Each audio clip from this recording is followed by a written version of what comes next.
একটা প্রবাদ আছে জানো তো, সবুরে মেওয়া ফলে। প্রবাদটি বাংলা ভাষার একটি অতি পরিচিত প্রবচন। এটি মূলত পার্শ্ব ও আরবি প্রভাবিত বাংলা সাহিত্যের যুগে, সম্ভবত মুসলিম শাসন আমলে ১৩০০ থেকে ১৬০০ শতক বাংলায় প্রচলিত হয়। শব্দ সবুর এসেছে আরবি সবর বা সবর থেকে, যার অর্থ ধৈর্য। মুসলিম সুফি সাধক ও ফকিরদের মাধ্যমে এই ধৈর্যের গুরুত্ব সাধারণ মানুষের জীবনেও ছড়িয়ে পড়ে। এই প্রবাদটি মূলত পারস্য, আরব এবং ভারতীয় উপমহাদেশের ধৈর্য ও পুরস্কার সম্পর্কিত দার্শনিক ধারণার মিশ্রণে তৈরি। বাংলার সাধারণ কৃষিজীবী সমাজে, যেখানে পরিশ্রম ও অপেক্ষা অবিচ্ছেদ্য, সেখানে এই প্রবাদটি সহজেই জনপ্রিয়তা পায়। একটি লোককথা বলি শোনো। অনেক বছর আগে এক বাংলার প্রত্যন্ত গ্রামে এক দরিদ্র বৃদ্ধ থাকতেন। তার একমাত্র সন্তান ছিল খুবই অধৈর্য। ছেলে চাইতো সবকিছু এখনই, তৎক্ষণাৎ। একদিন বাবা ছেলেকে বলল, বাগানে একটা মেওয়ার গাছ লাগা ছেলে, একদিন মিষ্টি ফল খাইতে পারবি। ছেলে গাছ লাগালেও ২ দিন পর পর ফল খুঁজত।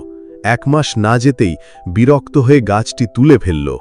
বৃদ্ধ কাঁদতে কাঁদতে বলল, বুঝলি না বাপ, সবুরে মেওয়া ফলে, ধৈর্য না ধরলে ফল পাস না।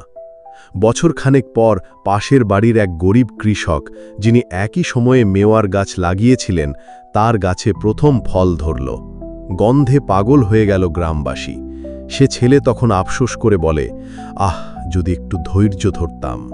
এই ঘটনা গ্রামের মানুষ মুখে মুখে বলতো, আর এই বাক্যটি ছড়িয়ে পড়ে, সবুরে মেওয়া ফলে।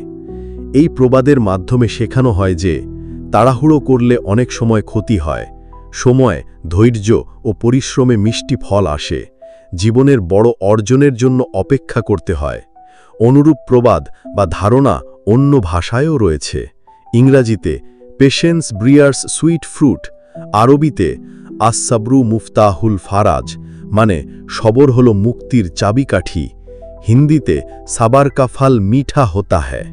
সবুরে মেওয়া ফলে কোনো কল্পিত বাক্য নয়, এটি বাংলার বাস্তব জীবন, কৃষিভিত্তিক সমাজ, ধর্মীয় প্রভাব এবং লোককথার সমন্বয়ে গঠিত এক মূল্যবান প্রবাদ। সময়, ধৈর্য আর আত্মনিয়ন্ত্রণের গুরুত্ব বুঝিয়ে দিতে এটি যুগ যুগ ধরে মানুষের মনের মধ্যে বেঁচে আছে।